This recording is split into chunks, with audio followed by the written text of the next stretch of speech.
The man in detention in prison. No, There's is one the who's in Jude detention. That is no, the Jude and Udefuna, the one that was purported that the court took him out. yes, he's not there again. I think he in obedience to I think a higher court, the Court of Appeal determined that he was not qualified to be there. I've not heard anything new about him. I've not heard it. Then even before Labour Party won did what we did in Enugu State, nobody gave us a chance. So I don't like to project so much into the future when several factors are not under my control. I rather take things on a day-by-day basis or as they come. I don't know what is going to happen in the next election. It's not possible to say. The world is dynamic and things change. Nobody even knows who will participate, who will not participate, which party will be on the ballot and not on the ballot. So for now, we'll just leave it as it is. Thank you. Let me not look too far into the future. All right. Thank you so much, Chidike Doga, for your time. We truly appreciate you, sir. Charles, thank you. Thank you. Thank you. I appreciate it. I wish you well. Wish you well. You and your colleague in Signature. Yeah, thank you so much. I'm impressed. Thank you so much. When we return, we'll switch gears to some of the discussions that we have on the line. Do stay with us.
Welcome to Internet Watch. My name is Joshua Ritogun, and I'm your host for this segment.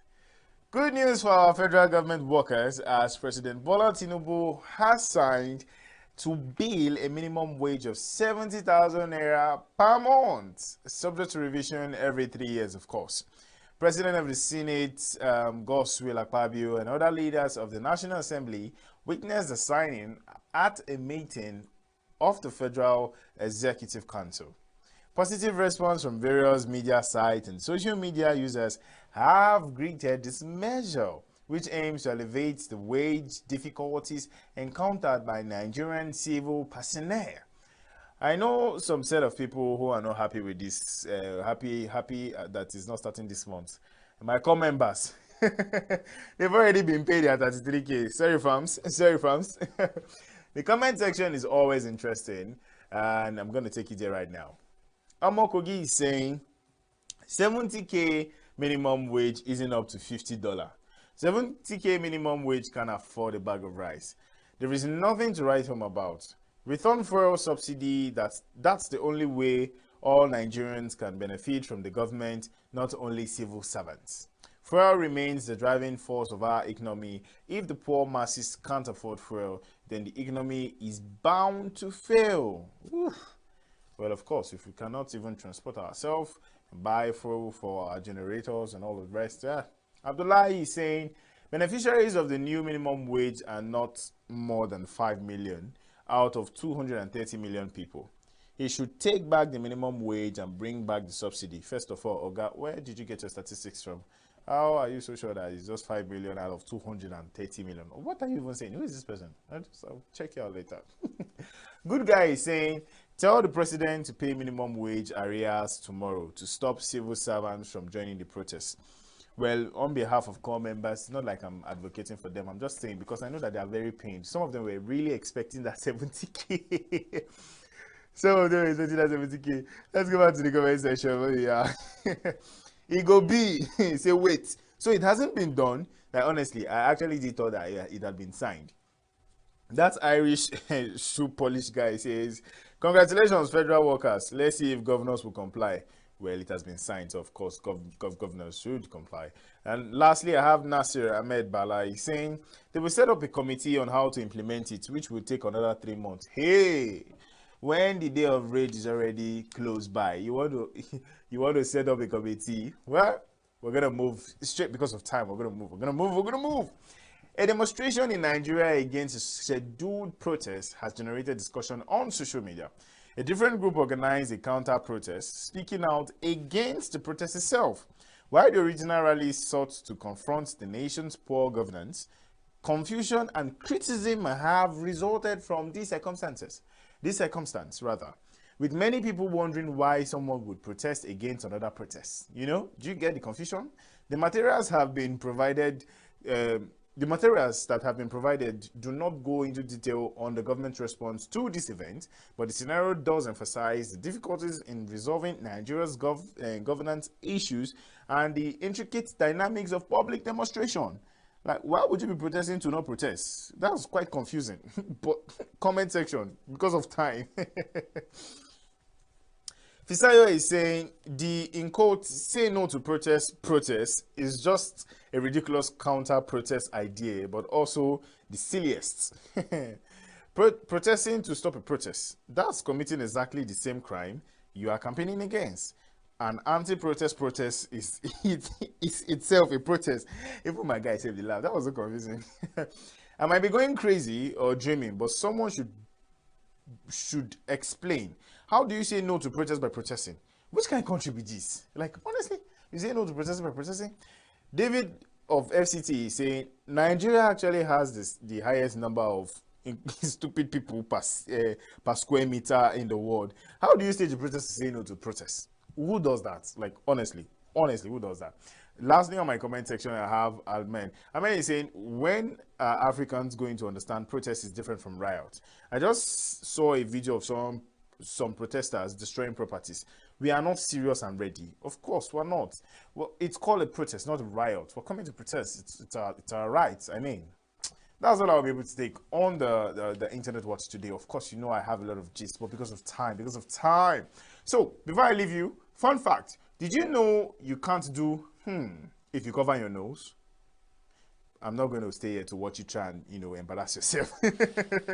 There's no way. My name still remains Joshua Oritogun. Please don't forget to like, share, and subscribe to this YouTube channel. And today, stay hydrated, stay fit, and of course, stay jiggy.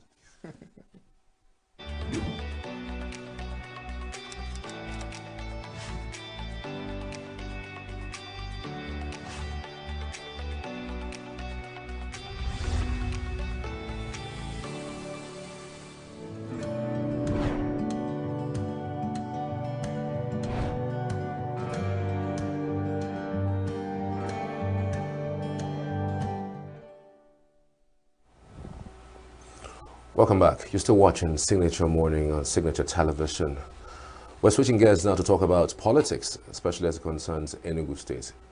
Only recently, specifically on Saturday, the news broke about Ugochukwu Agbala being suspended from the party. And on Sunday, just the day after, there was an announcement of the replacement of the 3 other persons aside Ugochukwu Agbala, who's the chairman of the party in ENUGU State, were suspended. The deputy chairman was suspended, the treasurer was suspended, and the chairman, of course, of the party was suspended. There are 4 of them. That Ugochukwu Agbala is the state chairman and 3 others. So there had been different conversation around that, suspension. So many persons thought that that suspension did not follow due process, while some others say that it did follow due process. We have with us live on Zoom this morning Honorable Ginika Toll. She is a federal commissioner, a federal character commission in Abuja. She is also a stakeholder of the APC in ENUGU States. Good morning, madam. Thank you so much for joining us. Good morning. I'm glad to be here. All right. In the month of March this year, you led a team that voted no confidence on Ugochukwu Agbala. All fingers are pointed towards you as the mastermind of what's going on. How true is this?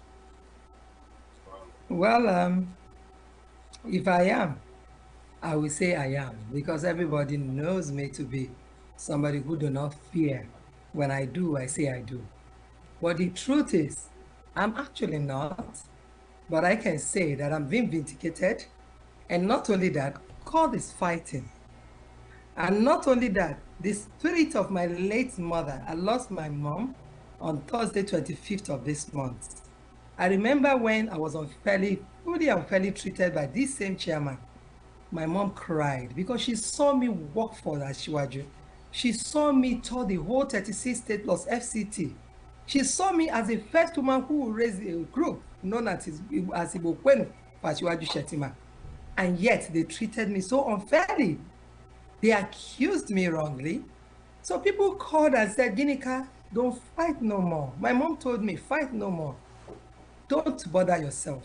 One day, if it is true for what they said, they will go scot-free. But if it is not true, they will pay. So I can say that karma is already working. Because these are the same people who worked and still were with him at the point when this thing happened. So it's a way to say that the government and the party leadership in the national should not look down or sweep this under the carpet, because it is God fighting. If they don't want God to fight them too, my mother's spirit is also fighting, because I was unfairly treated. And some stakeholders who built the party, like Senator Ken Namani, Senator Sullivan Chime, you accuse them of walking away from the party, working for APC. How can you work and sit and call stakeholders who built a party, food is ready, and you expect them to be with you? Who does that? But for me, speaking for myself, everything they said against me was a lie. They were all lies. And I came out and debunked them with proof. What did the party leadership in the national do? They swept it under the carpet. Did they do anything? People who came out on TVC to accuse me of anti-party to accuse me without proof. They said, like the man that spoke yesterday on TVC, the legal advisor in Enugu State, it's so unethical for a legal practitioner to come out and be a false witness. He said we were invited. Nobody invited me. If I was invited, I've asked them to bring the proof. They did not invite me. Now tell me, my brother, if Ugochukwu Agbala is a true leader in Enugu State, how can he fight a woman you saw that even the dead person knew I worked for Asiwaju? They were the ones who said Asiwaju will not win. Ugochukwu and his team, they said Asiwaju will not win.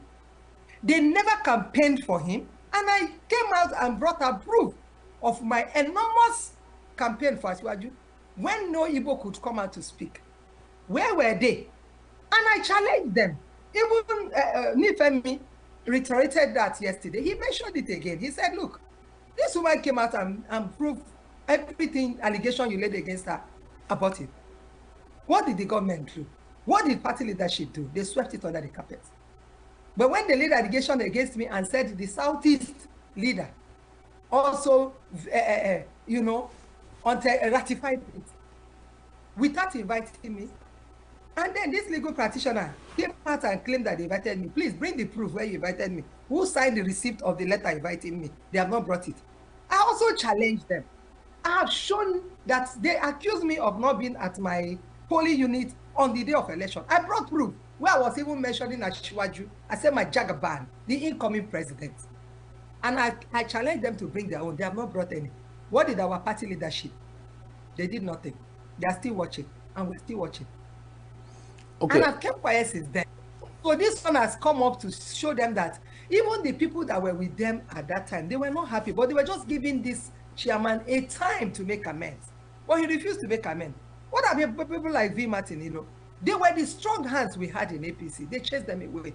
How can you build a party chasing people? In fact, as I speak to you now, this same Ugochukwu Agbala, the tyrannic chairman, APC chairman of Enugu State, has imposed, because he was never a member of our party.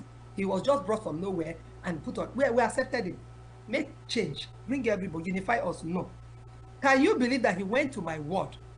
A sitting federal appointee, federal character commissioner, a minister of state equivalent, according to the circular, as Federal Republic of Nigeria has posited.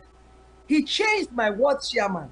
Just because my ward chairman, my ward secretary, my ward women leader, and my ward youth leader refused to sign a petition against me because they know they are only victimizing me. He changed my ward executive unconstitutionally. Is that a chairman we should have in our state? I say no to that. I refuse to leave the party like others did because I spent my money building the party in the state.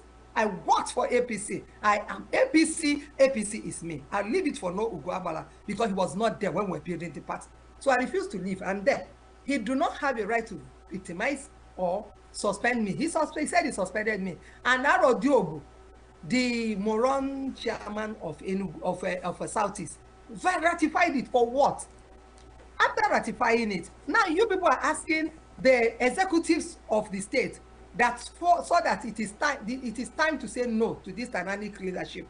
And they came out to say, this man must go so that we can build our party. And you are asking them if they went through the Southeast. Are they going through a biased leader that has shown biased leadership? If Southeast leaders could come out, they didn't have shame.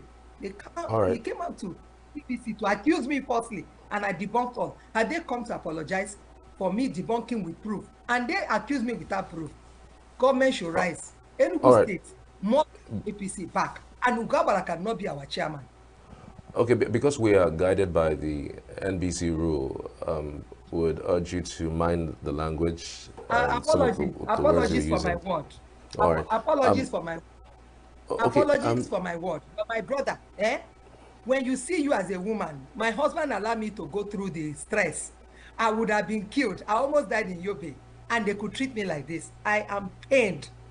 And when you see a pained woman, anything can come out of me. I don't mean to insult them, but they have insulted my personality. They have insulted my integrity. They have insulted my name as Guinea Kato, the only woman who stepped out when nobody could, not woman, man and woman, when nobody could for Asiwaju Shettima in the Southeast. They came out boldly to accuse me. I have debunked these things. Why? How do you want me to feel when nothing has been done after I came out publicly to debunk all those things? And right now, as I speak to you, my mom is lying there in the mortuary. This woman cried her eyes out when they were victimizing me. So I am pained that they also caused the death of my mother. Not only that, I also want to say no to protest, because while the nurses were discussing the protest, how they are going to run away in the mortuary, my mother gave up because she wouldn't want to see her children start running around in a station where there's no doctor, no nurses. No to protest. I say yes to dialogue. We will come to that. I wanted to just highlight what the many sins are with Ogochukwu Agbala. I know you said a few of them, which is some of the high-handedness. Can you specifically tell us the issue around embezzlement of funds? What exactly is that?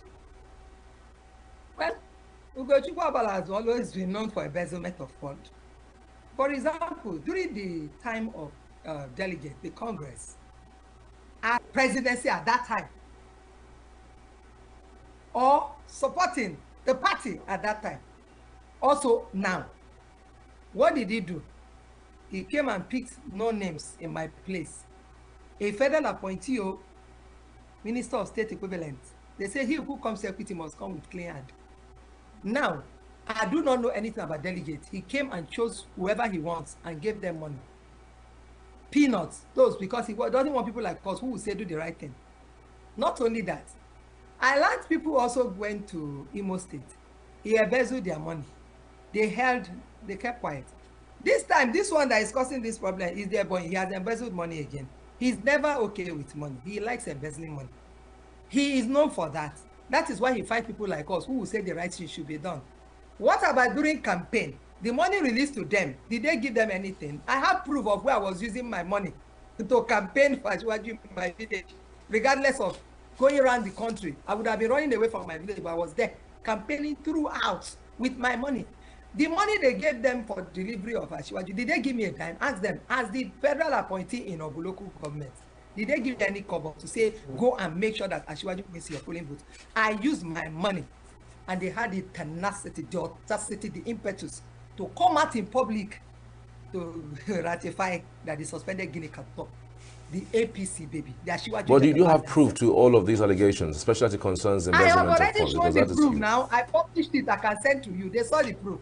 And after showing my proof, I also challenged them to bring where they supported her. Where they even mentioned Ashi before Waju during the campaign, when they were campaigning for the present minister in Enugu State, Uche Nnaji, Uga Agbala, they were campaigning.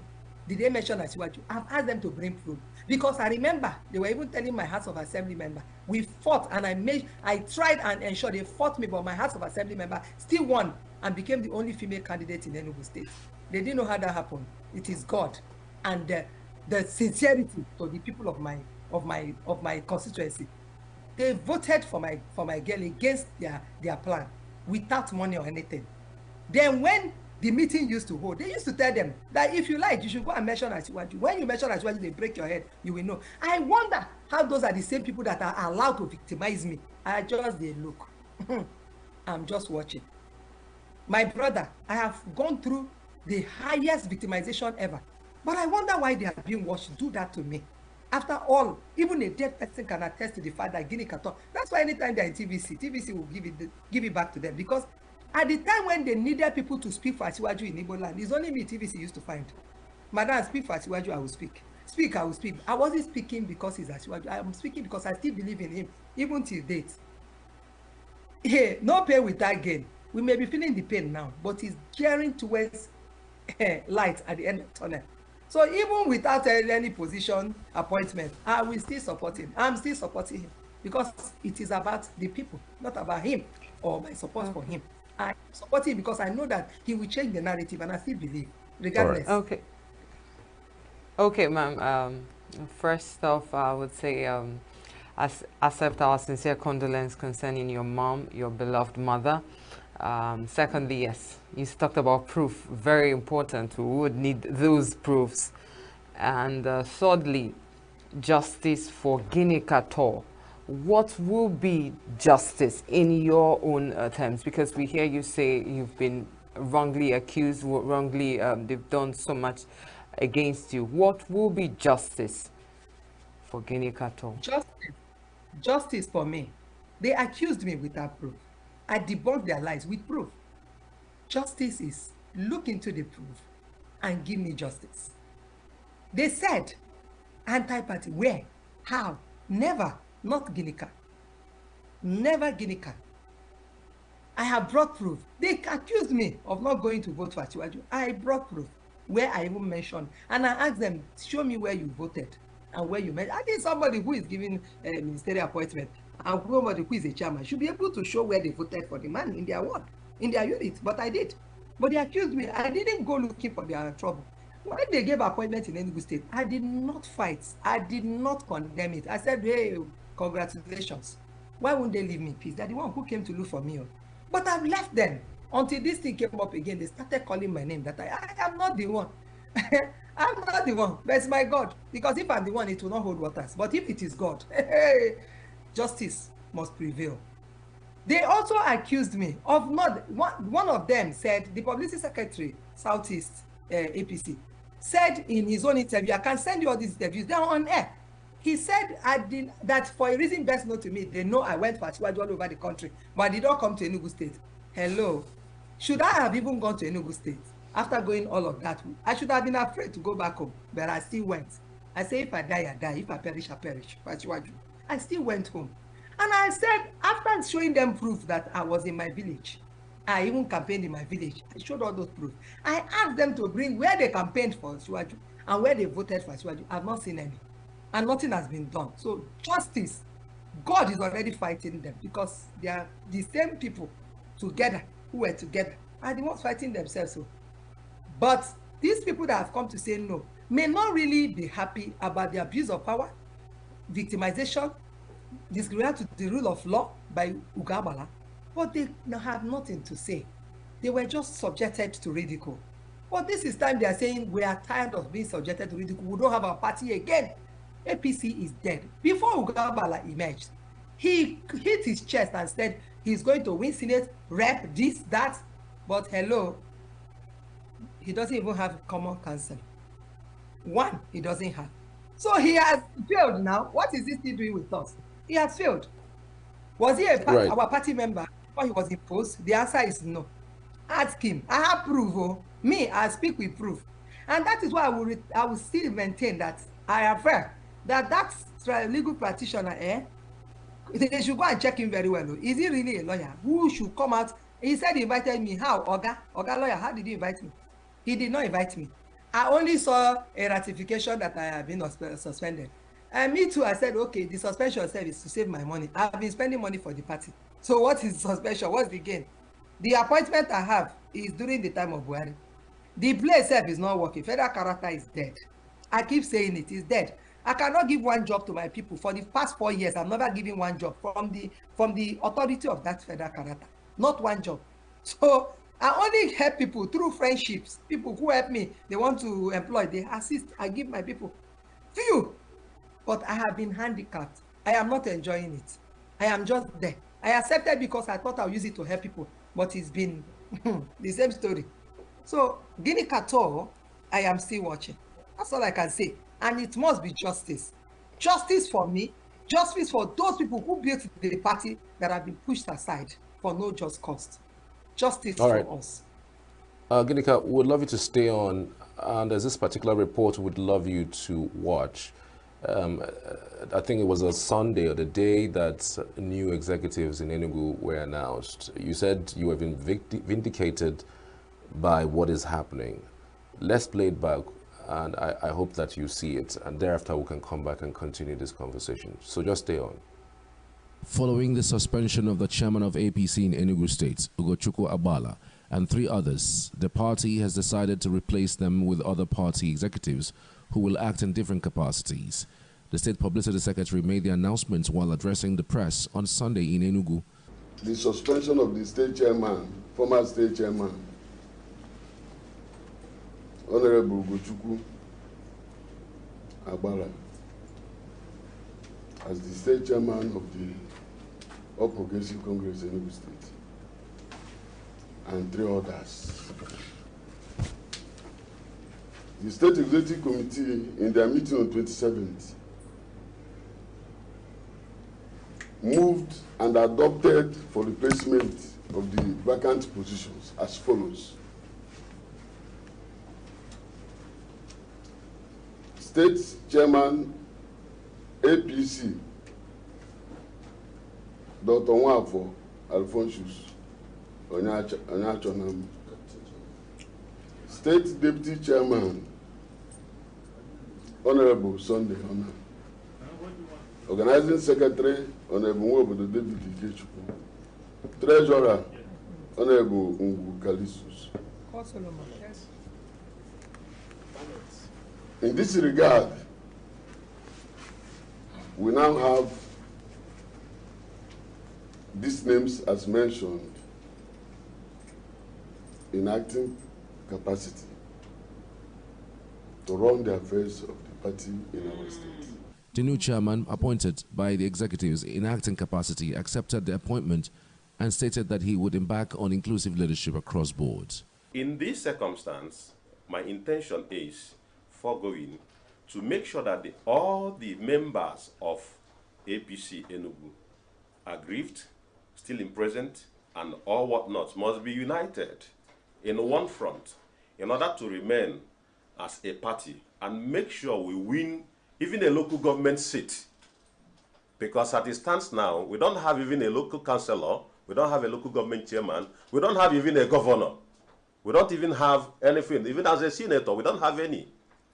But still, we are the leading party in the federal level. The publicity secretary responded to allegations that executives had no right to suspend the chairman without going through the zonal chairman of the party. Every process has been duly taken to actualize vote of no confidence against the chairman and 3 others. We followed to the letter the due process. We have to first execute our functions as state working committee and state executive members of the party first. And our primary function, as stated in the Constitution, is to discipline every member, which we have complied with. Then, for the zonal level, national and others, we are now communicating them now. As I'm talking to you, they are being communicated. In respect of this, let nobody bring what doesn't exist into this matter, because ENUGU State APC has no future with the leadership in place, which have automatically been removed by over 2/3 majority of the members present. Signature TV recalled that in the month of March 2024, some stakeholders of the party had passed a vote of no confidence on Agbala over his alleged high-handed leadership.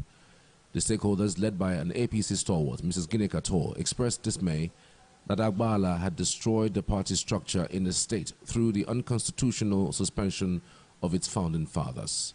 Those suspended by Agbala were former Senate President Ken Namani, former ENUGU State Governor Sullivan Chime, ex-State Chairman Ben Woyi, and former Director General of the Voice of Nigeria, Osita Okechukwu. All right, Madam Ginika, are you still there with us? Yeah, I'm here, though I wasn't able to, I think maybe for technical reasons. Okay. Wasn't able to hear, but I have an idea of the first video, which is where the suspension took place. And okay. So I'm just asking, you said you have been vindicated with this latest development, but yes, I have. There are also some school of thought who say that this particular move did not go through due process, that for anything of this nature to happen, for crying out loud, the zonal chairman of the party at least should be carried along. You heard in that particular report where the publicity secretary said they are still being communicated. The zonal chairman is still being communicated as to what they are doing in the state. Do you think that this particular suspension would stand? It will stand. Why do you think so? It will.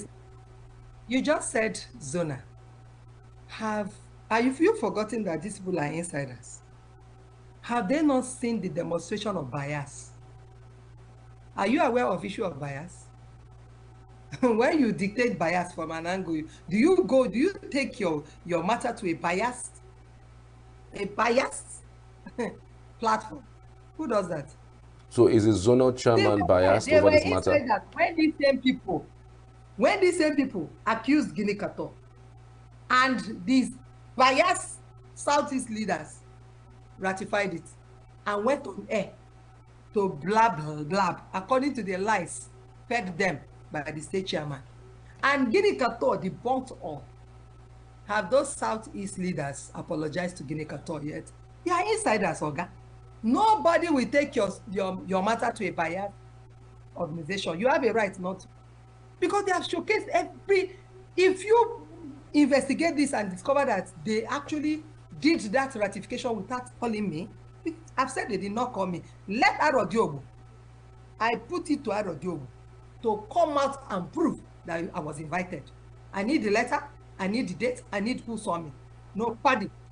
They only took story because they felt they are tyrannic. They felt they are the boss of the country of Southeast. They took over the mantle of God and they acted upon the child of grace. So nobody will take anything to them because the insiders know that they are sold out. They are biased people. They were there when I debunked the lies. You think they were not? They cannot take their story. Oh, they are constitutionally right. Okay, so is the zonal chairman biased? Hey, 100%. In fact, when I tried to speak to him on WhatsApp, I have a proof that he blocked me. Because I told him, I said... So you have proof of this? That's what's important. Yes, I have the proof. I said the evil that men do, live with them now, not their children anymore. I said, if what people said about me is true, you go free. But if it is not true, my God will fight you. He blocked me. Because I know he lied. He did not invite me. Meanwhile, I have said it again and again. TV has the record. I have debunked all their lies. What have our party leadership done? So this time, he's straight to Ganduje. And if Ganduje refused to listen, we will protest against Ganduje too. It has gotten to that stage. But telling them to go through Southeast, which Southeast? There's no existing integrity personified Southeast. It's impunity personified Southeast leadership that we have. If they can swallow their shame and come out on air and accuse a young woman who fought, even the dead can see, for this present administration, and they do not come to say sorry, and they are still tyrannically standing firm, and you say they should bring the story to them or bring their matter to them, they would have killed it before. It wouldn't have come to fruition.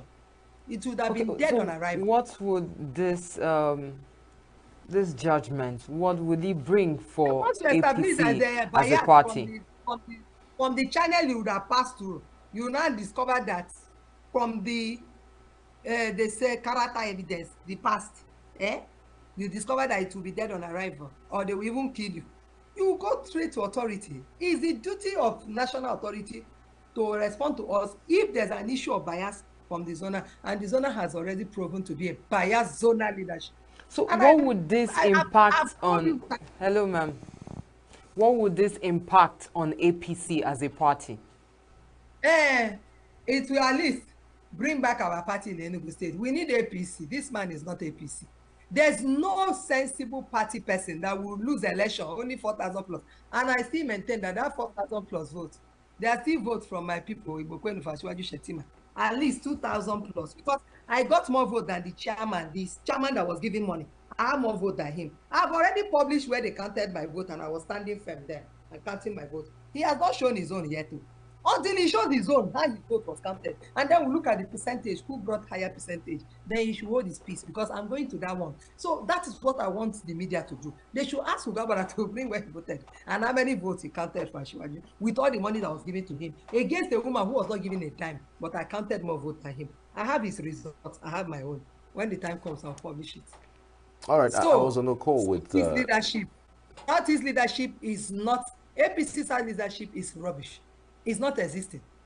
If they can boldly come out to accuse me with lies, and I debunked those lies. I've debunked them now. If you don't see the... I can say, if you send me your WhatsApp, I'll send them to you. So that in your next media, you can publish them. We will do that. I publish that. Their lies. We will do that. We would love to actually have those proofs. Mind you, they accuse me with that. But I thought their life would prove. Okay. We would love to have those proofs. But earlier, I Hello? was actually on the phone with the now suspended I deputy will send everything. chairman of the party. He says that those people who did the press conference are not authorized to do so. That's one. Two, that normally that these issues go through the Southeast zonal chairman of the party before any of these things are ratified. So that is null and void. I even mentioned that they will be releasing a statement today or tomorrow to clearly debunk what it is that may have happened. I'm just wondering really how APC will solve this particular problem, given that as far as the 2023 elections, especially the presidency, APC failed woefully. And it does look like there is no unity in the Southeast APC. And how would the APC, gain the momentum as to help with getting people to join the party now that you guys are in disunity? Well, we are the ones who brought people into the party. We are the ones who are passionate about this administration. We are the ones who want the party to exist in the state, not Ugabala. Should Ugabala be the one, why will he chase away somebody like me? Ask yourself that question. Why will he chase away people like Ken Namani? These are people you beg. Why will he chase away people like Solivan Chiu? Joe Mamel, Bill Martinello, so many people. And you, after chasing them away, you not expect them, you beat a baby, you expect them not to cry. We need that man out so that we can rebuild our party. We don't have another party, it's only APC. You can see everywhere is APC in my house. I don't have any other party. And I made up my mind, I'm not leaving this party. I will fight for my rights. Now, when you talk about, do I need to go and research and see if they are constitutionally right? I may not go there yet. You know why? He who comes to equity must come clean. What constitutional right does Ugabara have to change my ward chairman? Is it not under malicious acts? We never had issues. It's the biggest ward in Enugu State. 4 community in one, led by a woman. So the APC constitution is suspended as it relates to this matter? He has the right to change my ward. So he cannot even ask for any rights anymore when he too has abused the same rights. So I'm sure they have constitutional right too, but I'm not looking there. I am only telling you that even if there is none, he who comes to equity must come with a clean hand. Law of Estopel is catching up with Ugabala. Right. What you did in their eyes, they are watching you do it, and you go scot-free. They will do it and go scot-free too. Ugabala cannot exist in Enugu State. Please, the party chairman, Ganduje, come and take Ugabala away from Enugu State. He is not our party chairman. We are giving him ample time to make amends and unify the party. I have supported him. I was at his mother's burial. I took cow, I took money. I took over 150 members. I sponsored over 150 members in 3 different coastal buses to attend Ugabala's event, just to show my commitment to see how we can all come together. When Uchenadi was contesting, we were in some campaigns with him. My team were there. The only thing that chased me away is when he said he does not need the leaders. And I said, you are not going to win an election now because we need them. So I went to Sokoto, Ahmed Aliyu. I went there and spoke to all the Igbos, and we delivered the Igbos in Sokoto. It is the party I worked for, APC. I cannot do anti-party. I was in Sokoto, there's proof. You can ask Ahmed Aliyu, who is the woman who came to Sokoto to deliver Sahara Airport Road. I know all the places now in Sokoto because I had to work for my party. And the people that were contesting for Vuba in my state are like Wash Wash. I can't be following Wash Wash. So I left them. I went to Sokoto where reasonable people are contesting. And we won the election. Okay, and that was where I was. So moving this away. For the president, I was in my. From the video we saw, the publicity secretary said the due process wasn't followed. What is the due process? Publicity secretary. By APC as a party. Yes, he said that due process wasn't followed to remove the chairman. Okay, why is he saying due process didn't follow to remove the chairman? Was due process followed during the time they are removing Ginika as the woman who works for APC? So what is due process by APC party? What is due process for APC party? The due process is simple, and they have already followed it. When a chairman is not doing the right thing, you give time. There's so much time given to this chairman. 2/3, and they had the 2/3 of the party executives. You could see them seated. They are not people who formed anything, or they are not people who hid under any umbrella. They were there facially. They signed against him. Well, they are tired. Secondly, equity must apply. The national leadership must look at it. Why is it that these same people that were with this man, even when all these people were suspended, are now saying we are tired? They should come in, investigate, and look into it. Meanwhile, nobody should direct anybody to that failed Southeast leadership of APC. Nobody, because they don't exist. They have showcased utmost bias. With my own case, it was evidence that they have shown. All right. Bias. Earlier you were I speaking have not about debunked all their lies with proof. Yeah, they can go scot-free, but I did. So why should they channel it through them? They don't exist because they are biased. Right. Earlier you were speaking about the protests. The protests are billed for 1st of August. You are saying you don't support the protest, even though people are angry and the things are beginning to be, heating up. I'm wondering what your position is. Everyone is talking about this protest. In just 1 minute, how are you reacting to that? And how is the government's response giving people hope that things will get better? Well, in just 1 minute, right? For me, protest is not the answer at this time. The government, this is just a year plus. I'm not part of the decision making yet, but I still want to plead with our people everywhere, all over the country. Look at the after effects of protest. Look at the fact that you may not be able to control the people on the street. Look at the fact that this is a baby that is still crawling. We need time. This government needs time. I say we because I'm not running away from the promise I gave to people during campaign. Regardless of appointment or no appointment, I still use the word we. We should please calm down and support this government to see. You have made your submissions. We have a listening president. When Labour spoke, they attended to their issues. Minimum wage is taken care of. So why don't we just give a little more time? Meanwhile, they should always also understand that there's no gain without pain. They are both 4-letter words, gain, pain. Only G and P are the difference. But it means that without this can't happen. We may be feeling the pain, including me. I know how much I pay on NEPA now, on lights.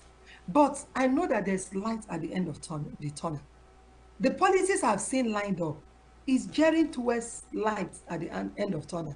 Let's not spoil it. Let's not give space to those people. There are some policies that this president and this administration are taking already that cabals will want to fight. Those who know that it's going to hit on them, they will fight and sponsor protests. Say no to protest. Say yes to dialogue. Igbo Kwenu for Asiwaju Shettima, Omale Igboku Progressive Initiative. I am the global president. My team and I stand firm for Asiwaju administration. Meanwhile, we're supposed to have a press conference, but the demise of my mother, everything calmed down. But in this little opportunity I have to speak to you, I beg you. You can't say it's because I have an appointment. I don't have any. Those who have, I don't even know why they're keeping quiet. Everybody should stand up and rise for this administration. A little more time for Jagaban, and you will enjoy this country. I can assure you of that. I've not given hope. I've not given up hope. I still believe in this administration. Thank you so much. I take from the lead from Alex Otis' submission. You heard what he said. This is a man that is also very impactful. He's working so hard. He had told the people of Abia State, no protest on the street. Let's continue to dialogue. We have not dialogue enough to go on the streets. It is only when the dialogue fails that protests can come on board. Let's not give chance to hoodlums to take over this country. This is Nigeria. We are here. I am here speaking. I'm not abroad. Myself and everyone, we are here. I am in Nigeria speaking with you. Thank you. Bikono. Thank you so much. We sincerely appreciate your input, ma'am. Our sincere condolence once again goes to you for the loss of your mother. Thank you, Honorable Ginika Tor. Okay, that was it on APC party, the dethronement or suspension of the former chairman, APC state chairman, ENUGU state chairman, the person of Ugabala. And moving on, this is still signature morning. Time tag is 10:34 a.m. And we'll go for a short break and we'll be right back.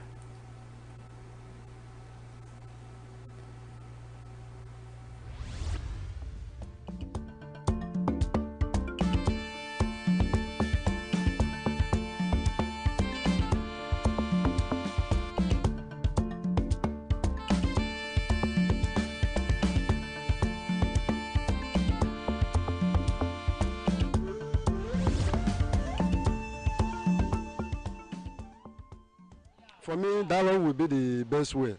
But if dialogue did not come, that means protest will move on. If Mr. President will understand when we come together to dialogue the issue facing the Nigerian today, it will be better. But if not, Nigerians are they are just ready. Everybody is seeing it difficult to survive now. So that is it. Protesting, if it's for protesting, we have been protesting for quite a long while now and nothing is still happening. So, maybe dialogue. Because most times the same protest works better. Yeah, because when you do dialogue, it seems like nobody listens to you or nobody knows what, or the gravity of what you're trying to say. So I'd say protest, in as much as it's not really the best, but it's just them say our system. Dialogue has never solved any problem in Nigeria at all. Look at the case of NSAS. It was dialogue they used before the shooting started. It was just something else. They wanted it peacefully, but another group of people still wanted it violently. So we should all do the things we know we are best at doing, because it was in that case of violence that some issues was resolved during the NSAS. Yes, some issues was resolved during that time. Protest is much better for Nigerians. I think we have that mindset, and we know that whenever we protest about something, we always have a result about it. Personally, I don't advocate for him. Negotiation would have been better. It is only when negotiation fails then you think of protest. But I don't think the negotiation has failed. You have to present to the chief because you know power. People don't understand what power is all about. When you get power, when you have power, a lot of sacrifice will come around there and say nothing will happen, or nothing happens. And you use your soldiers, you do your army, you do this. The person doesn't know actually what happens in him because he's not God. And the power is, the more you see from the cup of power, the tested it becomes. Somebody who has power does not want to challenge, because he's not assuming the position of God. So it is persuasion that counts more than anything you can think about. Dialogue doesn't work in this part of the world though, because we have been dialoguing, we have been begging, we have been asking the government to do something tangible so that Nigerian youths can get something to do and feed themselves. You can see that parents are suffering. Most of them are going to school, but after that, they had nothing to show off. They are roaming in the street doing nothing. So I think we have dialogue for a very long time. I believe that if the youths can protest, I think that would be a better way to let them know what we have in mind. For years now, dialogue has not helped us. But the issue with Nigeria is because I don't even know. The issue with Nigeria as it stands is even protest might not really help us. I remember NSAS protest. It didn't lead anywhere. Dialogue is not leading anywhere. So I don't think any of them is even the solution to the problem. The best thing normally in any democratic government where things are not going on, the best thing the masses use to react is normal protest. But now in this country, I won't say the way we're democracy or what, because last time we tried it, it was so bad to the citizens. So for me, dialogue, I've been dialoguing for long and it's not even any effect. So I don't know, because Nigeria now is in a state of serious political quagmire, because we can't describe the nature. We are not moving forward, we are not moving back. So what I'm saying is that we have been hoping on God. We keep on hoping on God. Because it's only God who can save us if He really wants to save us. We have been praying for long now. It seems as if our prayer are not answered, but we believe that one day, maybe God will come for our rescue. For me, I prefer protest. Why is that? Because the way Nigeria stands now is looking another way. It's not good for the whole Nigerian citizen. Through protest, Nigeria we will have problem in Nigeria, but through dialogue, we will get what we want. We don't have to negotiate with violence. Let's negotiate with dialogue, because by dialoguing, people should air their views, and I believe we are all human beings, and we are not animals. So, and in view of that, dialogue should be the way to solve Nigerian problems. Okay. Dialogue and implementation of what comes out from the dialogue. We Nigerians, especially the poor masses, we have been sorting for it. We sought for dialogue, we couldn't get it. So I think protest is the best way. The last protest didn't go well, so for people's safety, I wouldn't advise that.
Pa Emmanuel Ani, an 80-year-old man from Umwatuboma in Akebugu, Enugu South local government area, has a story that resonates with many. Our first encounter with Pa Emmanuel was at the now defunct Heritage Bank, a retired civil servant who served at the Nigerian Population Commission, NPC, in Enugu. Emmanuel still receives a meager monthly pension of 18,000 naira. My pensioner, I come to them, but no anybody answer me. Huh? I then be old man. Huh? You no good. And so I come. He say make I go back. Tomorrow I come. Where the money where they take on come? To understand the challenges Pa Ani and others like him face as pensioners, Signature TV visited his hometown, Umwatuboma.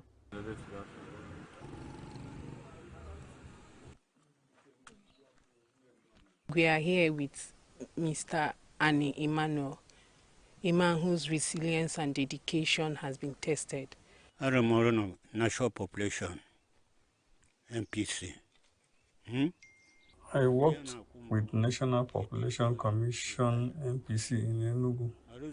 I started earning 18,000 naira only as pension after I was forcefully retired. I only worked for 15 years instead of 35. The money I'm being paid does not sustain me. I have 5 children.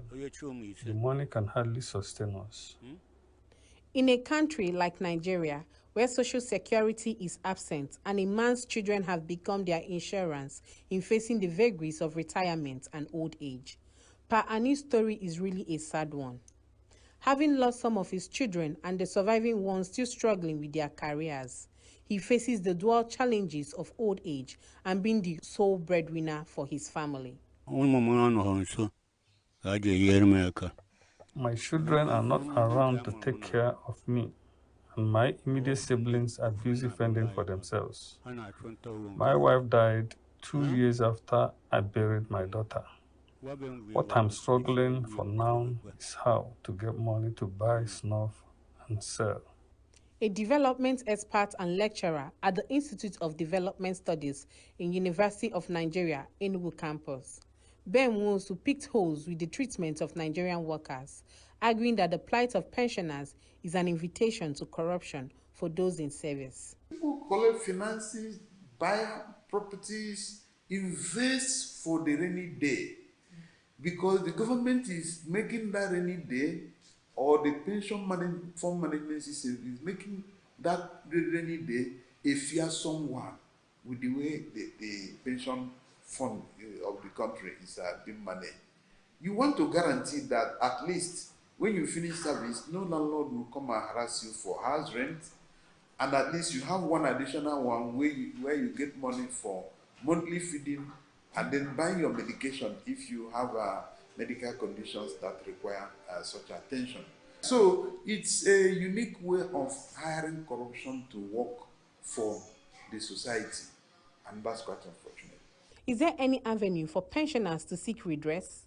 Professor Nkechi Okpalobi teaches law at Nnamdi Azikiwe University in Awka. Yes, they have a right. And their right is born out of the provisions of Section 36(1) of the Constitution, that where there is a determination of the right of a person, the person can access the court under Section 36 of Section 1. Then if you move further, under Section 16(2)(d) of the 1999 Constitution as amended, you also see that pensioners have a right there under the provisions of subsection D, where the law states that you must take care of them, their old age, their pension. They can ventilate their grievances before a court of law. Pa Ani's story resonates strongly among other pensioners in Nigeria. At a recent verification exercise of pensioners by the Enugu state government, it was also tales of woe. I'm sick and I'm old and I have no help. For many years, I've been unable to do this. This, I want help. My problem, my immediate problem now is to pay me my gratuity. That is my immediate problem, to pay my gratuity. My brother, yes, he was paid few months before he died. He died 18th January 2015, and the pension was stopped 2015 August. To continue the pension, if they can pay the gratuity, good and fine, because the children are suffering so much. As the arguments rage, people like Pa Annie continue to suffer with no end in sight. Many people have been known to die waiting for their gratuity. And oftentimes, the next of kin or people who are on paper to um, um, receive these payments may not be very properly streamlined, such that some of these funds go unpaid when the individual dies. 18,000 naira, strictly speaking, cannot, if you're very conservative, it might just serve you for 2 days. You might just feed for 2 days with it. But even the 18,000 naira, I bet you, is not consistent. But people still go to queue up to receive it. And for the sake of this 18,000 naira, they still asked to come for verification. Some of them travel from villages to come for verification. Sometimes you see long queues of frail-looking old people waiting to be verified. The struggles of Emmanuel Annie are not unique. Many elders in the society are facing similar hardship and challenges, highlighting the urgent need of government and non-governmental organizations to look into the welfare of pensioners and elderly ones in the society. Chinemeremi Kebunam, reporting for Signature TV News. Welcome back. Many thanks, Ike Bunam, for that amazing reportage. Quite interesting. So we've come to the end of the show this morning. It's a whole lot that we have highlighted this morning from the Midwifery Council of Nigeria, with the guidelines being changed as to the certification of nurses in Nigeria, to the party politics within ENUGU states as regards Labour Party, and then the crisis happening in the APC. We'll keep engaging all of these because we'd love to actually hear from the Ugwabala faction to be able to balance the thoughts on today's edition of the program. And don't forget, you go to our social media handles and drop your comments, as regards, and in case you know something further about what we discussed, you can also share it with us on all our social media handles. We're on TikTok, Instagram, Facebook, at Signature TV Official, and on YouTube is Signature TV. Just go and subscribe, and we are always live 24 hours. I would like to say on this note that kindness actually defines a great soul. So today, be kind to someone. I'm Chomalina John. And I am Charles Spires. Take care and have a good day.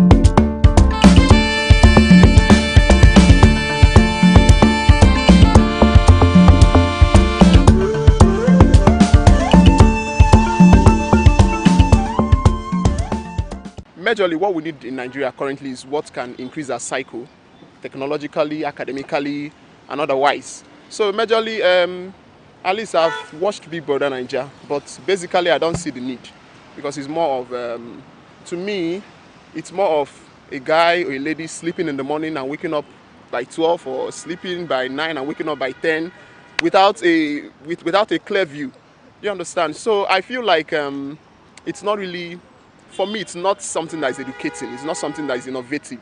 There is no future, if you ask me, towards watching Big Brother Nigeria, because those doing it there, I don't see the motive though.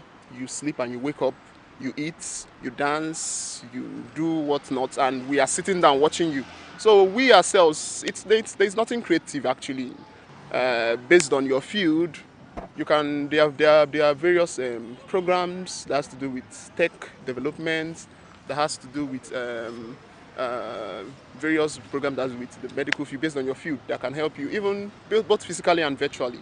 These are things that can groom students currently in Nigeria. Because I hardly watch it. Yeah, I've never tuned into Big Brother Nigeria myself. The few times I've caught a scene on it, maybe passing by and somebody's watching, but personally I've not either tuned in with my phone or the television. So, but from what I know about it, from people's comments and all on other social media handles, I really don't see the positive impact of it on the Nigerian youth. It's a waste of our mental acumen. We coming to sit in the TV arguing we're supposed to come up first, who slept earlier than the other yesterday, who caused the fight between this and that, why this person should be removed and why the other person should be retained.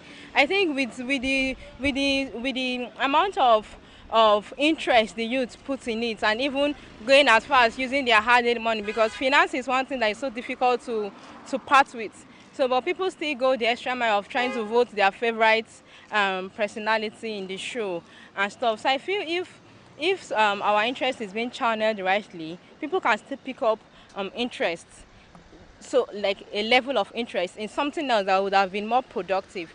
During the Roman Empire, whenever the people revolt, they usually try to distract them with circuses and gladiator games. So I think this is like a plan to distract the youth because of the upcoming protest. So they are trying to use it to distract them, and of course, the people that are benefiting will be in support. Those that will benefit from all this, from the everything, obviously they'll support it. So I think it's not necessary now, because we need to be focused and we should not allow big operations to distract us from the main thing, that's the elephant in the room, which is the hardship, the economic situations and all that. So long story short, I don't think it's necessary. I do not really think that it should be.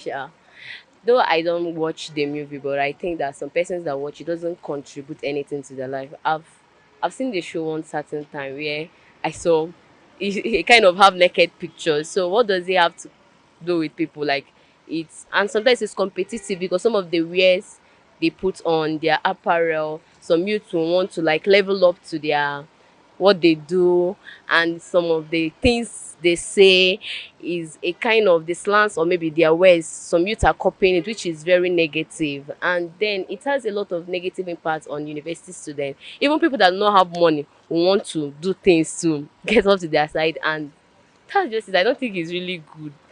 I won't say I'm against the show, but at this particular time when country is hard, I don't think so. But Big Brother too, it's also to like ease your stress. Let me just say it's to ease your stress. Maybe like if you just come back from work now, you watch it. But like at this current time now when everybody is facing this thing, there is advantage and there is disadvantage of the show. I mean the advantage right now is that it's to ease stress now. But the disadvantage is that at this particular point in time when everybody is crying for the protest and all, we don't really need it. That's just the disadvantage, and that's the I give you an advantage. If I win the money, I know what I want to channel my money into. But like if you win the money, they just want to use it to be popular, most of them there. I just feel like they're not bringing the right people into the show. I think it is a show that should be promoted in Nigeria. Because I believe it has helped so many people. Given the winners are now celebrities, they are known all over Nigeria and all over Africa, possibly all over the world. And it makes people feel good about themselves. They have something to look forward to, something to talk about at home. It has brought people together, lovers, parents, siblings even. The powers are given because the system gives those powers. In the past, there was nowhere a premier in the East could do half the things that any one governor today does and get away with it. And I keep giving them the example of Britain. Started with, oh, my head is, but it started with one prime minister, I mean one after another, after another, after another, in quick succession. But you go to American presidential, which I would be quick to say, we are not really truly copying the American system. We just pretend because we take it and make it a Nigerian system, which is totally gross and wrong and abominable. But look at even in America, Trump was impeached but could not be removed because Senate didn't confirm. The presidential system just makes it very, very difficult for you to change a bad head of government. A different system has to be brought about that can make it for you. I'm not satisfied with you. I do not only send you away, but jail you because you stole our money. I believe the parliamentary system worked.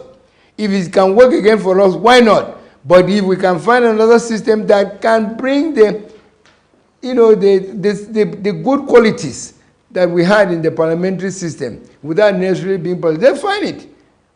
But the parliamentary system where you elected your own representative. Today, let me not ask you because maybe you know, but I was going to ask you, do you know you are representative in the House of Reps? Quite honestly. You don't, because it's done by the party, it's done from Abuja, it's done from all kinds of manners of places that means the person does not truly represent the people. He doesn't have the people's interests because he has to do what will please the party so the party can bring him back next time. So it does not matter. The people don't matter. And yet, sovereignty is supposed to be in our hands. We are supposed to be the people are the custodians of sovereignty. I am blaming the Constitution and blaming the Constitution over and over again. This Constitution that centralizes everything every day you read in the paper, oh, the governors have too much power, the president has too much power. What do we want to do about it? Nothing. But we should do something about it. So do you see everybody you think everybody will come and not abuse the system?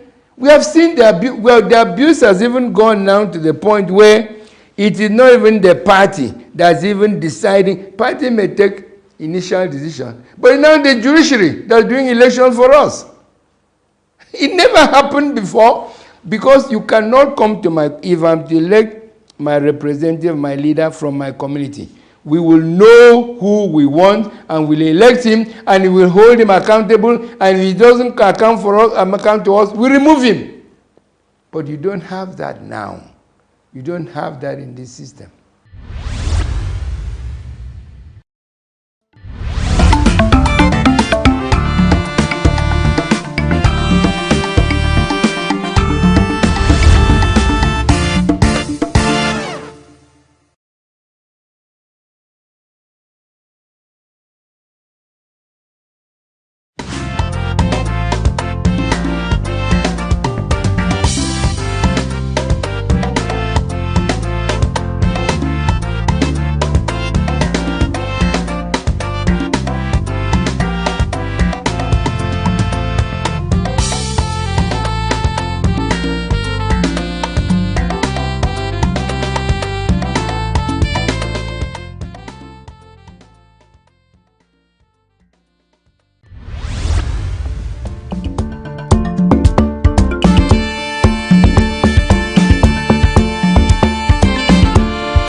majorly what we need in Nigeria currently is what can increase our cycle, technologically, academically, and otherwise. So majorly, at least I've watched Big Brother Nigeria, but basically I don't see the need because it's more of, to me, it's more of a guy or a lady sleeping in the morning and waking up by 12 or sleeping by 9 and waking up by 10 without a clear view. You understand? So I feel like it's not really, for me, it's not something that is educating. It's not something that is innovative. There is no future, if you ask me, yeah, towards watching Big Brother Nigeria, because those doing it there, I don't see the motive though. You sleep and you wake up, you eat, you dance, you do whatnot, and we are sitting down watching you. So we ourselves, there's nothing creative actually. Based on your field, you can there are various programs that has to do with tech development, that has to do with various programs that has to do with the medical field based on your field that can help you even both physically and virtually. These are things that can groom students currently in Nigeria. Because I hardly watch it. Yeah, I've never tuned into Big Brother Nigeria myself. The few times I've caught a scene on it, maybe I'm passing by and somebody's watching, but personally I've not either tuned in with my phone or the television.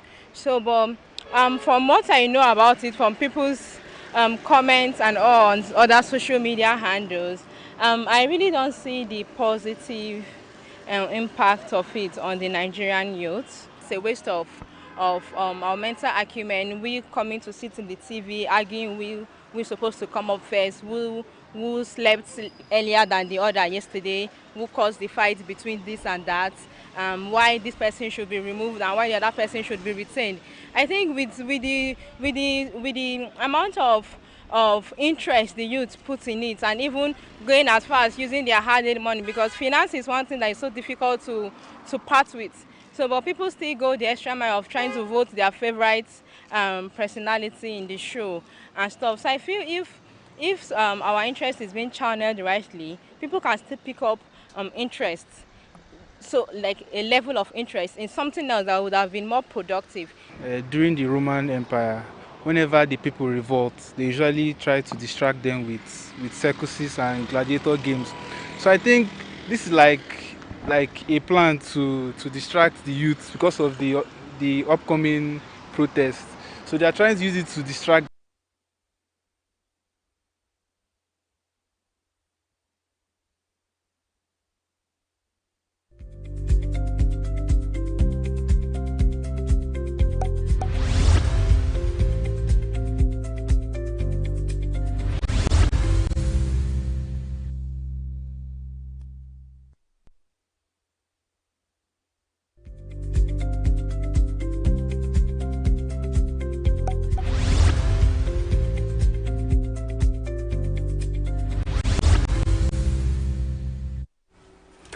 Good evening, and welcome to Uncommon Conversations on Signature Television. Of course, we are reaching you from our studios in ENUGU, the coast city state. Before, during, and after 2023 electioneering campaigns, Dr.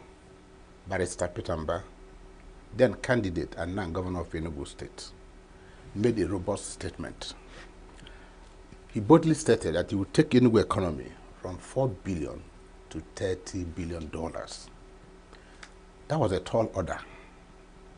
Many doubted him. Many are still doubting him.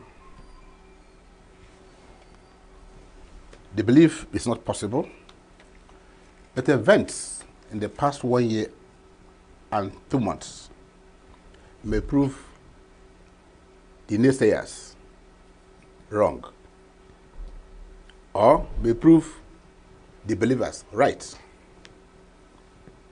Apart from expected huge financial inflow from foreign capitals and investments, Enugu State is expected to make a quantum leap in revenue generation. And that's why the position of the executive chairman of the Internal Revenue Board is important. Before now, somebody was appointed, and for reasons unclear to this presenter, he was replaced with our guest this afternoon. Our guest is Emmanuel Ekene Okenwa. Namani. Namani, good evening. Good evening. And welcome to Signature Television. Thank you. And importantly, to Uncommon Conversations. Yes, this evening, Uncommon. Yes, this evening we're going to have quite an Uncommon Conversations around the job you do, around who Ekene Naman is, and the functions of your office, the challenges you are facing, and the hurdles you've crossed, and the accomplishments you've made. So I'm going to start by asking you first, maybe just tell me why you think you are qualified for this job.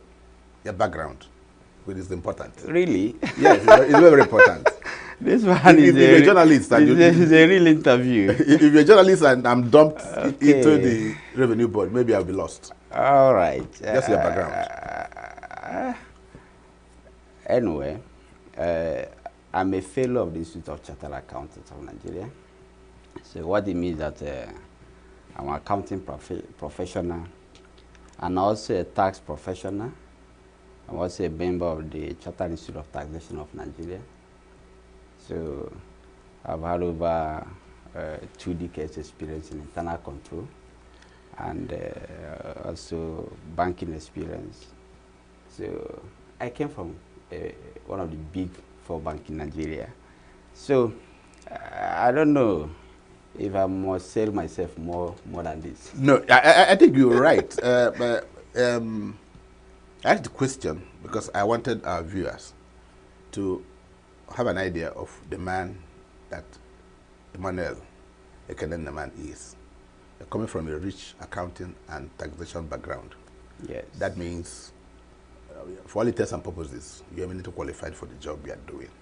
Because part of the challenges we have in Nigeria is recruitment process. Yes. Sometimes you put square pegs in round holes, and round holes in square pegs. And so you come really qualified.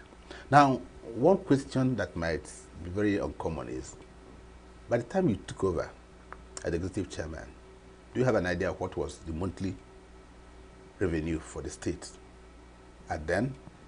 And between then and now, what has happened? All right. You know, the 2 scenarios may not be the same, and the environment may not be the same. It's still ENUGU state. Our territory has not changed. It may not be. It may be ENUGU state, no doubt. But a ton of events have actually shown that the environments are no longer the same. The orientation of the people are no longer the same. The exposure of the people to tax matters are no longer the same. And again, the willingness of government to sustain revenue for the state may not be the same. So it may not be too good begin to compare what has happened, but for the purpose of this conversation. Yes, for those who are actually watching you. Yes, before we came in, the state has actually been doing well. So we made an average revenue of 2.4 billion naira a month. And you know, when we say 2.3 billion a month, the state, it was actually a tall order for the state to say we can pay our salaries from our revenue, bearing in mind that some of this revenue generation actually go back to the people that generate it, like self-sustaining institutions. So, but when we came on board, we had new targets. We had some order that we can, directives that we cannot say no. Okay. So some of these directives are that you see this payment, you see this payment, if you see this payment, if we don't generate it, nobody pays it. So in order to sustain the state in terms of those routine OPEX, so we have to begin to map out what are the areas we have potentials that we have not been able to tap from. What are those areas that requires widening the net. You know that we are restricted in terms of the provisions of the tax law, because most of the tax laws are actually law of the federation, which we cannot come back to state and say we want to amend or increase. So we said, okay, how do we let our people know that are supposed to pay this tax? So we started with campaign. We started by letting them know that everybody has to contribute towards the building of our state. So we started ensuring that the payees come as ensuring that our people are meant to know that they are supposed to file, make remittances and file. So we also touched our land use law, not our land use computations, ensuring that it's not just about what the law says, but the ability of our people to pay, considering the level of our economic level. So we reduce the land use charge computations to ensure that it's affordable to our people and that we can easily collect. We also activated some of our dormant tax laws, such as the purchase tax, such as the capital gain tax. Again, we dare to enter where everybody has advised, do not go there, you won't make anything, the informal sector. Okay. So we delved into informal sector taxes, which people may not know that is actually the mainstay of our economy, because an average Igbo man is a trader. And these traders over the years had not paid their tax into the government coffer. So yes, we engaged them, series of meetings, series of I don't agree, you must agree, we must not agree. So after several engagements, and we agreed to work with the informal sector. The informal sector is such a whole activity whereby every single aspect of the informal sector is represented by a union. And this union have level 1, level 2, level 3 union. And when you begin to engage them on level 1, level 2, level 3, you begin to see the hurdles involved in engaging them. So, but we were able to agree, and we entered the informal sector, introducing a very simple technology we call the e-ticket. And that's just the change we've seen. And so this quantum leap, so what has this yielded in terms of revenue monthly now? Yes, you know, revenue. Just being conservative. Revenue generation has actually been up and down. It's not something that is average. On average, we can, as at last month, we can tell you that we are making an average of 5 billion. So that's a quantum leap, yes. From 2.3, 2.4 to 5 billion. Yeah, it's actually a quantum leap. An average of 5 billion as at last month. And yes, but my brother, yes, a lot of people may not share your sentiments about the consultations. You know, I'm a media guy. Yeah. And the way you just said them, it looks so effortless. Like, you know, you had the consultations and people agreed. That's not the feeling out there. Yes. That's not the feeling out there. Of course. But we'll get to that as we proceed. You know, because when you say you engage in campaigns. You know, I told you that in the informal sector, you have levels of union. Yes. There is no person that will, even you as a media consultant, will not come to tell me that if I want to engage the people at Ogbete, that I'll tell everybody at Ogbete to close their shop and come to the social hall. Yes. The question is, where is the hall? Where is that hall that will contain everybody in Ogbete? Unless you don't want to discuss, Ogbete has a leader. And this leader is represented by line, by line, by line. And when you engage them, you have actually engaged Ogbete. If I engage the asthmatas, the trader union of the entire Enugu state, asthmatas in the entire Enugu state, I've engaged the entire market in Enugu state. So you don't expect me to begin to go to shop one by one. No, I know. Let me tell you what it's like. It's like if you say now that Nigeria is, in the next 2 days, we don't know what's going to happen. The protests, well, it could be successful in some area, will not. It's assumed that our representatives may have spoken for us, whether they are members of the House of Reps or House of Assembly, because we elected them to represent us. But people are saying, no. They may have agreed that this is what it should be. So it's possible you've engaged the leaders. And leaders may not have delivered this concept well to the people. They did. Well, as we will see in this conversation, you see that it may not be Uhuru. No, they did. Only that, when it comes to payment, when it comes to bringing out money, that's where the issue for is. An average Igbo man, no matter the level of engagement, no matter the level of agreement, and it ends up in you bringing out the money, it's like a coughing out blood in the body system of an Igbo man. Okay. Okay, let me now ask you, what's the relationship, if any, between these revenue collections and economic development? Beautiful. You see, I've said this time and over again that any organization, not just government, that cannot assure the revenue sustainability, that organization has no going concern. Okay. In part of this world, what has actually made us to look as if to say we are not developing it because we have not assured our revenue sustainability. All over the world, tax is the engine that fuels development. No part of the world can claim to have developed by waiting for donor agencies or by loan. So you have to first of all sustain your revenue. The truth of the matter is that Enugu as a city has a massive potential for revenue. You may doubt it. Another person may also come to say it's not true.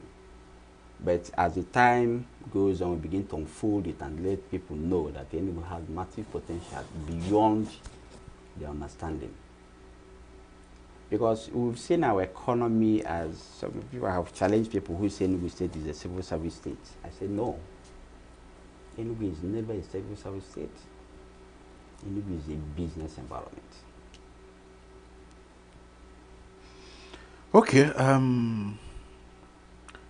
One of the things they say out there is that, I don't know how true it is, but thank God you are here, that you are running a unitary or unified revenue collection in the state, that you've taken the revenue collection potentials of local governments. I don't know how true that is. They say they've been asked not to collect certain revenue. Yes, true. So tell me. Yes. Why is that so? Why we are is that the government has declared to support businesses. And in accordance with the tax policy of the Federation that 2017, the tax policy is geared towards unifying tax collection. So the governor is a businessman. He has suffered the challenges of multiple tax collection from different levels of government. I still like use of that, but we'll come to that shortly. Business.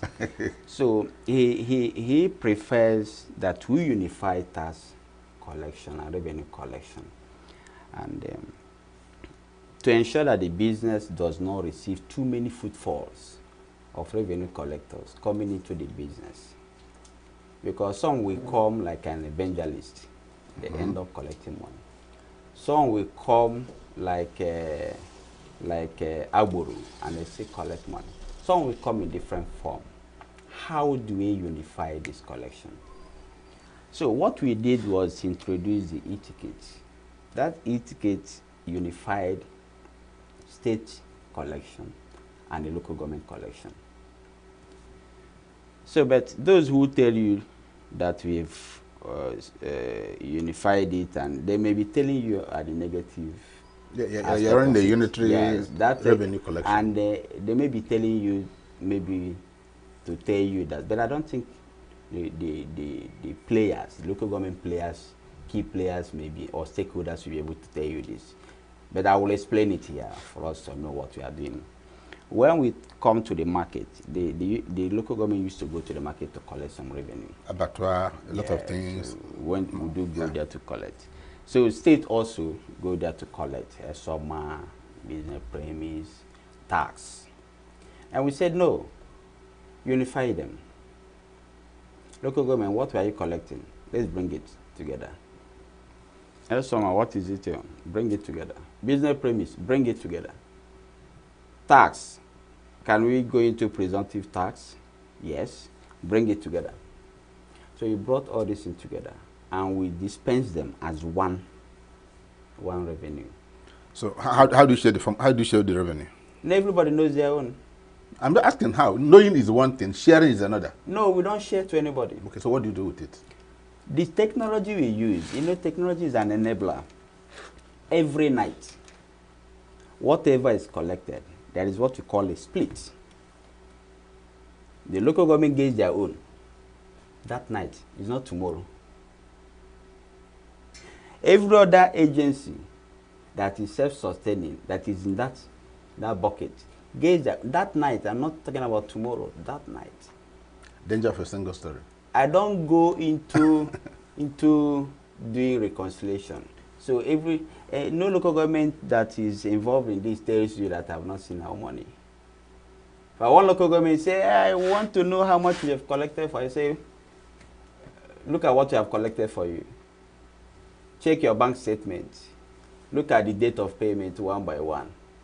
Go into it and let me know. I don't go into reconciliation. This technology pays as it is. So that is why I say sometimes people who are telling you this may be telling you to woo sentiment. I get it. But this is actually what we do. I'm not sure, for fear of reprisal, that either former or those who are holding brief for local government would want to courageously appear on this program to speak to the points you've raised. Again, I was playing the local government. And so I easily talk with them about what are their challenges. Of course. And one of those would be they're not seeing their revenue. But that's a story for another day. Now, but let me also add, okay. When you unify revenue collection and by technology you dispense, you've taken a vital aspect, quote unquote, of the autonomy of the local government. Because that is the issue in Nigeria as of today. I recall once I granted interviews to a medium and asked me, I said I was chairman for 4 years. I was able to buy tractors, I was able to buy dozers, I was able to buy rollers, I was able to buy ambulances. The first state local government partnership on road construction, running from Akpasha to Lokwanta, was started by my local government and the ENUGU state government. Okay. It was the first time, and because we had complete unvetted access to our funds, and we collected whatever, nobody needed to tell us what to do. If at my age I was a local government chairman and they assume my level of intellect is limited, that I needed to be told what to do. Then, but that's a story for another, like I said. Let me now, also, so this issue, let me correct an impression. It's better you correct it because it's common in the open space. No. It is the people making this allegation are also your colleagues. No, don't look at my colleagues. Who left local government and also hold on to the local government revenue. That's an accusation. That's an accusation. I have to say it here openly. That's an accusation. Because I know the nitty-gritty of it. Okay. So that's why you are here. They felt what they are holding on to has been taken away from them. So you are closer to them. They will continue to make this kind of allegation. But none of the local government is complaining because they are better off. Again, in the state, the government of Barrister Peter Simba don't care and don't touch local government allocation. It goes to them directly. You can go and engage any of the local government. Now we don't have chairman, we have HPMs as holding brief for chairman. Go and ask them. I get it. But I'm not saying you should go and demand for your own Gunjio. No. Again, Mr. Namani. The issue of Mr. the issue of people saying the truth is, like I said, the truth is let that. me also say that the issue of people saying unification. Yes. Unification has been part and parcel of our culture.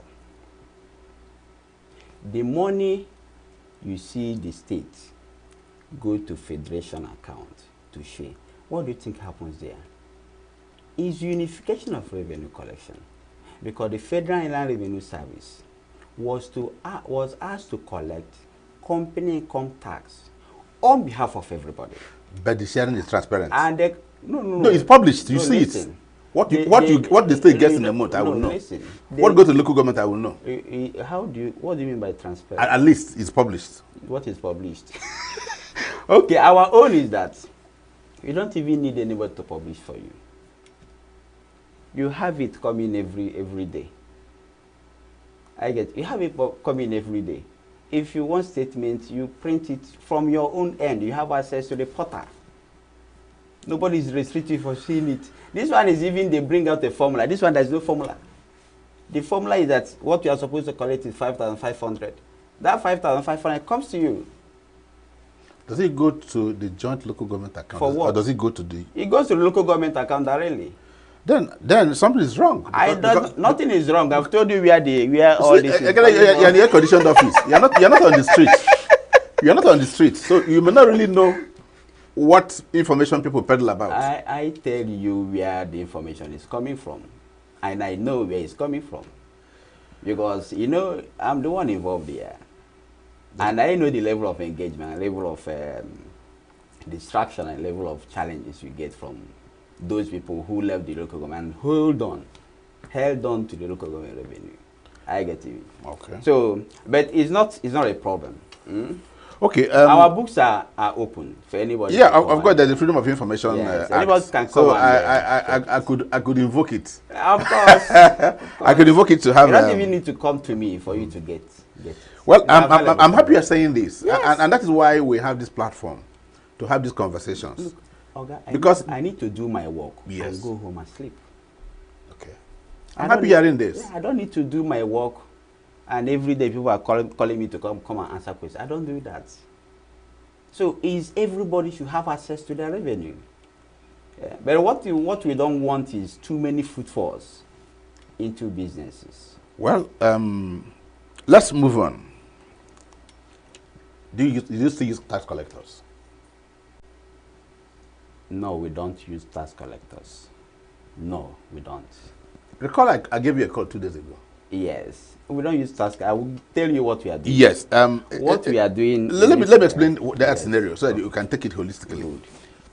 Certainly 3 young men in one unmarked bus were driving around Transekulu, claiming they are agents of internal revenue. And so they were on a POS operator, asking her to pay 18,000 naira. Okay. And I saw them, so I moved around. They saw a press. The man came to talk to me. I said, the government I know, the government of Peter Mbai I know, with the chairman, Namani, can ask you to collect cash from anybody. Beautiful. He said, no, that if you pay somewhere, the moment I told you, I asked them to come tomorrow. Yes. Okay.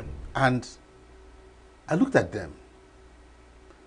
They peddled your name and the name of your board. Okay? It's dangerous. Because for the unsuspecting public, they will believe it is true. They left. Okay. I was told today that they came asking, the person said, but you said there should be that we spoke to the chairman, he said there should be a government account. Yes. That 18,000 is a huge amount not to pay to anybody by cash. That you've asked me that if I see anybody like that, you should be arrested. Of course. So who are these people? These are non-state actors. So how are you dealing with them? Oh, we are dealing with them on daily basis. We are arresting them on daily basis. We are dealing with them. You know, you must have an emergency number. There is. We have. There is this issue whereby people who felt, when we came on board, these non-state actors were we are the one collecting revenue. Okay. But we are collecting into their personal pockets. So we came and, okay, in order not to create a state of kiosk, if you push all of them away, and they will go back into the streets and begin to cause problem. Can we train them and reintegrate them into our revenue collection and make them an agent? So that agent, we converted them into. The agent is not removed from us. It is assumed to be our own staff. So, but we give them the tag, we give them ID card, we give them vest, and we train them, and we made them to have a smartphone. Then they started collecting money. So when they started collecting, they will collect cash, they will vend. So some people, because Igbo people are smart, they saw that when they collect this cash, even if they don't vend, the person there may not know they've not vended. So we stopped cash collection. Okay, very good. So when we stopped cash collection, we produce an account called ESNG e-ticket account / the agent number. So you pay into that account, at least the person who paid you has an element of evidence. Then you now go and vend, the person will get a lot. We don't have receipt anywhere in the formal sector. No receipt anywhere. I've been getting this, hey, ma, why don't you have receipt? You know, there's evolution in everything. So we don't have receipt anywhere. If you pay, you get a lot. That's good.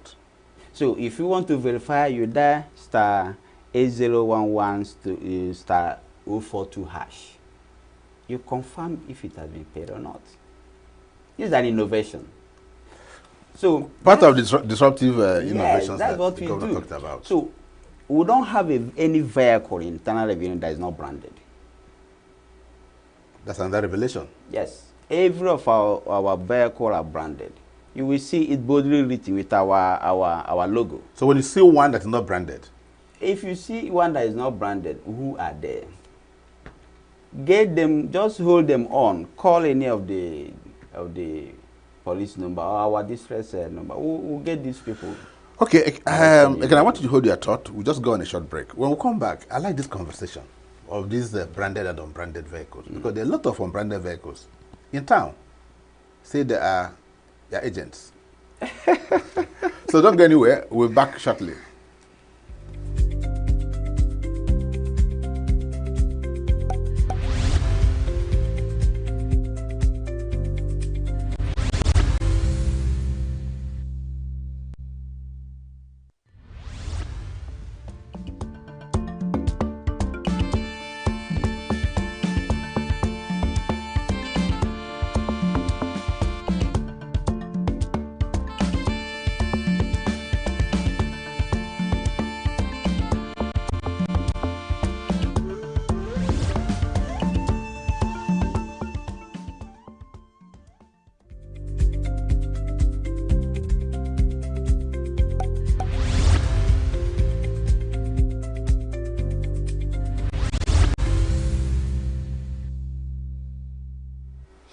Okay, welcome back. You are still watching Uncommon Conversations, and we are still on Signature Television. And my guest is still Emmanuel Ekenenamane, Executive Chairman of our Internal Revenue Board.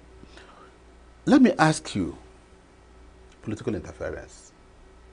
In the past, it used to be one of the challenges that any chairman would have faced. Do you get phone calls from politicians asking you, Chairman, Ivonia, do this, do that? How much of political interference do you have? I don't have any. None. I don't have any.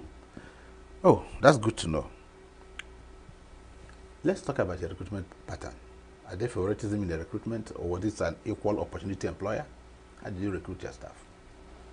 Well, you know, who you now trained to be compliant? You know, now, when we started recruiting these e-ticket agents, people doubted that we are not going to, it will not work. It had been tried before, it never worked. So why gain going going there to say you're recruiting. We advertise, we will beg people. We started even going, when we are going, we started behaving like mad people. If you're on the road, just going across, we say, oh, can't you do this work? We'll be begging people, can't you do this work? Come now, we'll teach you how to do this work. Some will say, to go carry phone and be going around. Can you didn't talk to me? So, if you did that, I would have been one of that. the agents. So when we found some people, we started, those people started making money, because for every of this money they collect, we pay them a certain percentage. Okay. So some started making money. Then we started having rush. You might give me. You might give me. I said, okay, I don't have issue. The person who is the head of e-ticket, where do we have space? He said, Ima, we have space everywhere. Obete is not yet complete. New market is not complete. Artisan market is not complete. Can we get more? And we begin to, we say, going back to advert again, people may think that they've rejected this government. I get it. Yeah. Let's use word of mouth marketing. Let's begin to look. One of the most effective. Yes. Let's begin to talk to people. Let's begin to encourage them to come. Let's go to those areas where you see people sit down and drink. Let's go to Guago. Let's go to Obiago. Let's go to Geneva. Let's go there and begin to see people drinking. Let's begin to talk to them and say, you can do this. So we started talking to them. We started getting the numbers. So when we got them, we started training them using Next Zone, which is also one of the big consulting firms in the country. We started training them. So when we are training them, now started talking about enforcers who will ensure that these people comply to this payment. Well, now we got people who call them enforcers. So the enforcers, please wait. Road safety, come and train them. Come and tell them what they need to do, assuming they are enforcing the e-ticket on the transport sector. How would they observe the traffic and say, do the enforcement? The road safety came, trained them 1, 2, 3. I get it. We now call people who believe they are also experts in this field and say, come and train them. So this is what we are doing. After some time, we begin to rejig it. In that e-ticket ecosystem, we have over 1,500 people working within that ecosystem. That level of employment? Yes. So when people begin to ask, why is ENUGU peaceful? ENUGU is peaceful because those people who would have caused mayhem on the society are busy making money. A lot of people do not know this.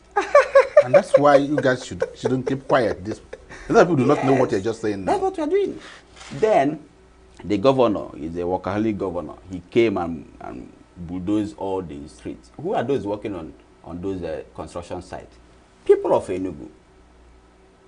Who are those working on the bridge construction, culverts? People of ENUGU. Who are those installing the CCTV cameras? People of ENUGU. You may not be so skilled in the technology they're using, but at least you can climb you can help dig use the ladder, fix it, carry the pole and put. Yes. You can even mix concrete. Is it not? Yes. So people are busy everywhere. Who are those constructing the international conference center? The people of ENUGU. The people doing the ties, the people doing the painting. And then you find the petty restaurateurs. No. Around there supplying food and water and all that. Somebody who used to cook at Obet and couldn't finish his sell. So we'll come to international conference center and begin to sell there. And people are busy. That is actually how to rejig the economy. You don't rejig the economy by praying. You don't rejig the economy by shouting. You don't rejig the economy by speaking grammar. You rejig the economy by engaging in activities that get people busy. I'm going to ask you, because our time is ticking, I'm going to ask you a simple question. It may not be that simple, but of course, in the performance of these duties, and knowing that you took our revenue from 2.3, 2.4 to 5 billion now monthly, like I said before, it's a quantum leap. You must have faced some challenges. it is not all smooth as you are saying. Yeah, it's not at all. So can you just share a bit of it, and how did you deal with those challenges? Oh my God. As briefly as those challenges, you can't even finish it. You can't finish I know they must be there. You can't, no matter how you try, you can't. Let me just say you, the challenges you have is not actually the challenges of the outsiders. You also have massive challenges of internal people, internal sabotage, even within your office, who are telling you, Oga, this is not how we used to do it before. Don't know there's a change. No people, nobody believe in those changes. They will just tell you, this is not how we used it to do it before. I've been here for 20 years. Why are you changing it? Are you getting me? Yes. So when you stop contract, award of contract for revenue, somebody comes to pay 2 million naira, goes into the field to collect 200 million. You say, no, please don't enter there again. No, somebody will come and tell you, who are you to say that? I signed this contract. You can't do that. I said, no. We have gone past this stage of awarding contract for revenue collection. The person can be our agent. He collects, and we pay percentage on what he has collected.